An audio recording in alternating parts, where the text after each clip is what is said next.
Okay, welcome back. We're going to go ahead and do part two. This is Coach Jineen, also Jineen R. Huff. I am a nurse resilience strategist. I'm also a certified life coach and a nurse anesthesiologist. What we've been doing was part one is where I did the first three resilient strategies that you can use so you can heal, lead, and never lose yourself again.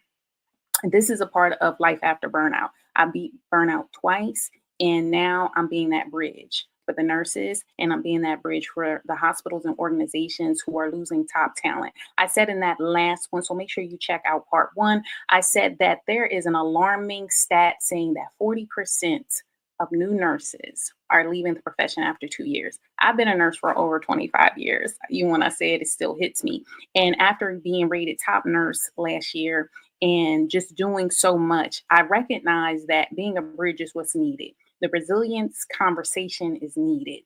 We saw a recent TikTok, and you can notice it on my LinkedIn feed that I reposted it, but it was a nurse crying about being in the ICU, being a nurse less than 2 years, and how emotionally drained and sad she was going to work, the anxiety she's having going to work. Like it was just all those things. And it just brought back so many memories of me watching the students that I've trained or just even working alongside staff. Just a tidbit that's not really talked about. And I'm just going to talk about it more from the high stressed nursing units like ER, anesthesia, OR, ICU, all of them. There are other nursing units that are getting burnt out, but I think we in that space take on more because they are sicker and the pace is so high, and so you just feel like you're drained. And everybody knows if there's a nursing shortage, then you have increased patient load. So it just is a battle on both sides, and we just need to have this conversation. So I recently, as I said in part one, but just if you're joining for this one on part two, I just want to bring it all together. That's how I teach, that's how I talk. I speak an onion approach. I want to bring it full circle. And I talked about in there, after beating burnout twice, I wanted to become a bridge. And I was speaking at the Women Leadership Conference in Alexandria, and I was talking to them about life after burnout. And this was just a women empowerment group that I wanted to bring it to this space because these are some applicable things that you could use. And I want you to take action because you're important.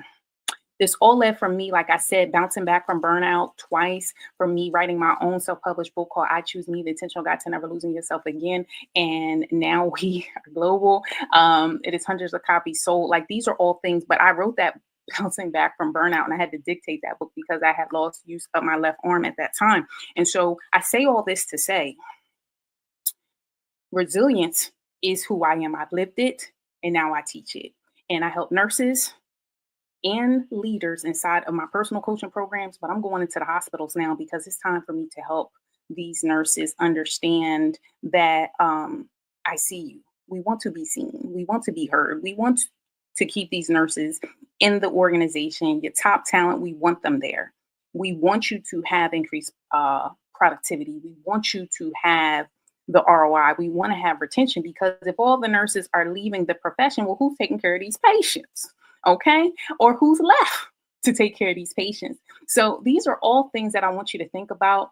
And let's just jump into 4, 5, 6, and 7. We already did 1 through 3. You can go to the other part for that. I don't want to be on here too long. So number 4 strategy I want you to think about with life after burnout is you don't have to choose between purpose and peace. What I mean by this is most of the time you became a nurse for a reason. You hear me? And because you became a nurse, that was like your purpose. But then you find you have this conflictual thing of your family life or all those life events. We all know when you get insurance at the job, right? A new life event, you have marriage, you have a baby, you have like you can go ahead and add that on or deduct that on your insurance. And so think about that when it comes to your purpose and your peace. Sometimes we have to choose harmony. And what I mean by that is when motherhood comes, when all the other things come on top of doing nursing, that's when you start to self-neglect. I self-neglected, but it was the compounded of all the things that was happening that I was just suffering in silence. It's just as simple as that. And I learned that then I was frustrated and I had guilt because I was like, why can't I do this work balance thing? Well, nobody really showed me. And who can really do it effectively? Harmony. We talk about this when I'm coaching and when I'm doing other things, but this is something I really want you to think about is the wheel of life. There's 8 pillars, depending on what you're looking at, it's 8 pillars or 10 pillars. But nurses, we look at things holistically. You are a whole person. There are so many parts of you. And so when you understand, as we tell our patients holistic, right? Mind, body, and soul, or Maslow's hierarchy, or however you want to look at it, we gotta look at ourselves that way. And you can have peace on the inside, right? And so my Bloom framework is my signature framework where I give you the tools of going from there, how to choose you so you never lose yourself again. But it's all about alignment. So my question to you with this one is, where can you make space for harmony? Do you need to switch your shift? Do you need to be taking your breaks? Like, how can you make it better? Do you need to plan in more family time? Do you need to take a sabbatical? I wanted to take one. So these are thoughts that can help you along the way. So number 5, you can't heal what you don't name. Now, a lot of people don't want to talk about healing, but there's a lot of things there. Awareness is key. You have to know what's going on, name those emotions. Compassion, fatigue, and mental health. I talked about that in steps 1 through 3. Because if we don't get aware of those things, right, your thoughts lead to feelings that lead to actions that lead to results. Okay. And what we want to do is start taking care of ourselves. So when we're aware of them, when we start speaking, right, what I say, the squeaky wheel normally gets the oil. We normally don't like to be a burden, and we're the strong friend. So you're going to have to speak on it. And then honoring how you feel, the acceptance of it. I need rest. And remember, rest is a non-negotiable out here. And this is the thing right here. This can save someone. It is okay to not be okay. I think I would, you want to, when people ask how you doing, like, I'm okay. No, you're not. And you're not looking like it. When my health started declining, it was very clear those numbers, that blood pressure, that thyroid was looking like, well, no, you're not okay. But I'm like, I'm okay. No, she's not. So are you okay? And if not, then we need to do it. And as I said, for nurse leaders, check in on them, strong friends. We do so many huddlings and emails. It's time. Let's check in on each. Check in on them. Check in on them. Because this is going to be something that catapults your organization, but just even your unit. And these are life lessons they could take home because they can model this to their families. You hear me? So number 6, redefining success starts with rewriting the rules. You have to rewrite the rules. How I was trained as a nurse at 17 is not how they training these nurses out here 25 years later. I was out there with the nurses teaching me how to miter corners and flick quarters and making sure that my occupied bed was right and doing all the things. I was reined under them. And so, it was tough. They had the hats and the dresses, and I'm laughing because I look back now, it's them hardcore nurses that really taught me structure. And so I know how to run a tight ship and make sure that things are right. When you talk to my coaching clients, everyone will be like, Jineen, and that schedule and that checklist and the highlight, like, listen, I can run it. Okay. But I'm saying this is I had to redefine what success looked like for me. So during the sabbatical that I'm currently on, it was a choice. When I hit burnout twice, it was because I was having health complications. I had no choice. The job was like, listen, you're going to need to be home. I was like, what you mean? Right? What you mean? But I had to accept it. Right? That goes back to the last one where I talked about awareness and understanding I'm not okay. My health's not okay. So I got to tap out. Being on the front lines, you got to learn how to stand back. And if you worked all during COVID, we see all the statistics on that because most of the people who worked during COVID got so many mental health issues. And if we're just talking about nurse anesthesia, I can just tell you substance abuse, suicide, divorces, and miscarriages are like some of the top things. You can even look up the literature that is just even than that little piece of the pie of nursing, advanced nursing, just under anesthesia, which shows you have to redefine what success looks like for you. Okay. And what are you still hanging on to? Because I really started learning my breaks are important. I'm important. I'm not going to be overworking. I'm not going to always do the sickest cases because other people just don't want to work because you always got the lazy. And I'm saying this from a loving way, but we always know who's who. And because we don't like to cause no waves, we secretly suffer and we bring it home. And guess who we bring it home to? Our families. And they care about us. And this is a little bit of a harsh statement, but it needs to be said. Like, your job will be replaced, but you can't. And that's what I had to learn. I mean, I can pivot, but my family need me. I need me. So what resilience strategies are you using? Talk to yourself. And if any of these are you're identifying with, put that number down in the chat because this here is interactive. But I want you just to understand that redefining success. What I wanted to be as a nurse at 17 looks totally different as Jineen, the nurse anesthesiologist, but also she now out here doing nurse resilience training. Look totally different, right? Redefining. And that's okay. And number 7, as we move on, okay? Because this is the last one, and I hope these are some strategies that you can take with you. Your story is your superpower. I am such a private person, but once I started sharing my story, my book, one of my past nurse leaders in a different unit put up my book on her LinkedIn. It got me about 60 books in a couple days. And why I say this is I shared my story.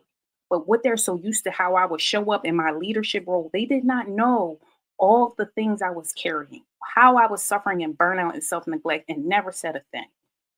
And there was pivotal things, like I said, with my health complications, all types of things. But I just looked shiny and new, coming in there like it's fine. I'm here to save the people and do anesthesia. Yeah, but she wasn't to the best that she could be. And so my story changed things. And me being the bridge now, this is why I made it number 7 as I'm closing out this strategy is you matter. So to the nurse who is struggling, you need to be speaking to the students. That's why one thing people know wherever I'm at, I'm going to teach. And I really like teaching students. And that's part of the reason why I love coaching too. But give back the baton. Share your story. It's your superpower. Talk about your journey. My book, like I said, I didn't expect it to do what it did, but me sharing it and letting go of the perfection that it had to be, that people gonna judge me because they're gonna judge you anyway, but showing that your voice matters. And are you 10 toes down on your mission? Are you showing up for the people who need you? Because you're part of your story. You need to take hold of it and take ownership. And what I mean by take ownership of is I matter. Because if you let other people write your narrative, you will not be able to show up as your true self when you're showing up for your patients, when you're showing up for your families, when you're showing up for your teams, when you're showing up for your business, when you're showing up in leadership. Like it just trickles out. But it all starts from within.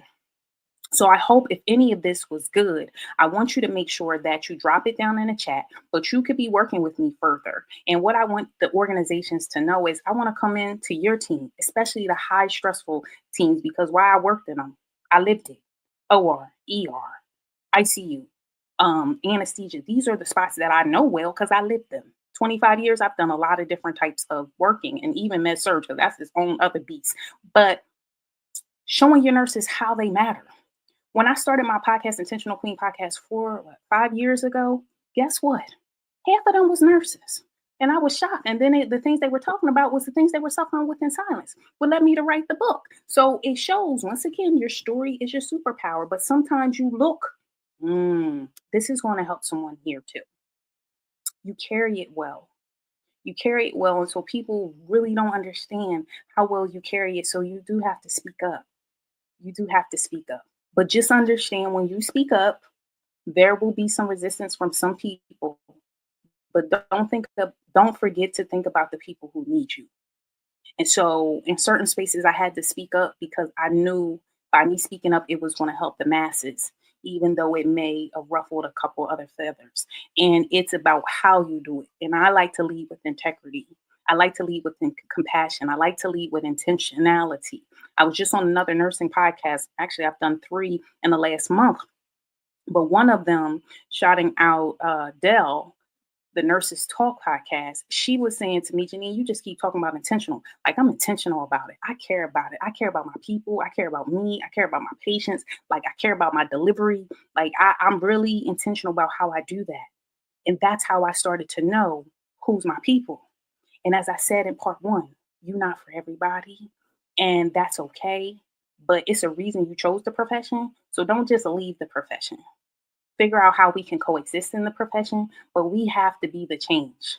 And if we don't speak out about it, all we're doing is just keeping that same narrative and people are leaving. The ROI to I think when I was looking at the research for the average RN, it's like 60 to 80 grand. And we're not even going to talk about nurse anesthesia salaries. So like, think about that. That's a lot of loss off one nurse by just keeping them in the door. And that's normally your top talent. Their productivity, if they can work harder and feel more nurtured, they'll probably provide even better care.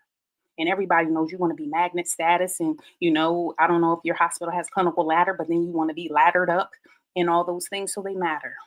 So as I end out this, I want you guys to think about these things. Hopefully, these strategies bless you. And make sure you follow me at Coach Jineen, and you can look for more. I'm just so excited. So make sure, like I said, to check us out. And definitely, if this is something that was good to you and you can use me in your organization, let's work together. I would love that. You can DM me at Jineen or Huff on LinkedIn, or you can just reach out info at intentionalqueenjourney.com. And I would love to have a conversation with you and get you guys going and have me come into your space and help your talent. All right. That's it for part 2. And I'll see you guys later.